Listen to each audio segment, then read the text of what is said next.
Ressaltar que nos speaker detalhe não ora bota oferecer serviço na, por exemplo, turista não cliente não. Ela conta de sua experiência de seu próprio restaurante na New York. Um dado momento ela award nominai escolhi como o melhor restaurante do mundo. Então esta outra explica riba detalhes tan chiquito que portar hopi restaurante não tá cai riba não.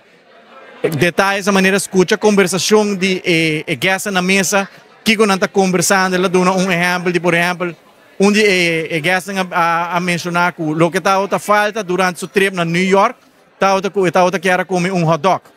Pero está Michelin Star restaurante que menta coisa que não está serve.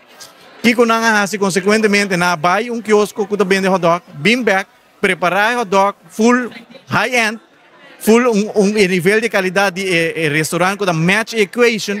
Então, na riba, está aqui na mesa como extra service. Então, essa aí quer compartilhar sua experiência com o Timbiaba, tem que ir extra mile para cater a necessidade de bom cliente. Então, sessão hopi inspirativa de uma pessoa que tem ampla experiência em hospitality para nos portar guest, assim aqui como guest speaker para share não somente a experiência aí, mas também dando diferentes tips e conselhos na rua que nós seguramente está consciente de nós, para a maneira mais bisa que nós está depender todo dia de turismo, cada de nós está consciente da importância que cada turista tem para o país aruba e para também essa zona aqui está sendo importante para nós share knowledge e nós tomar nota disso aqui e aplicar também de nosso turismo diário junto com os partners.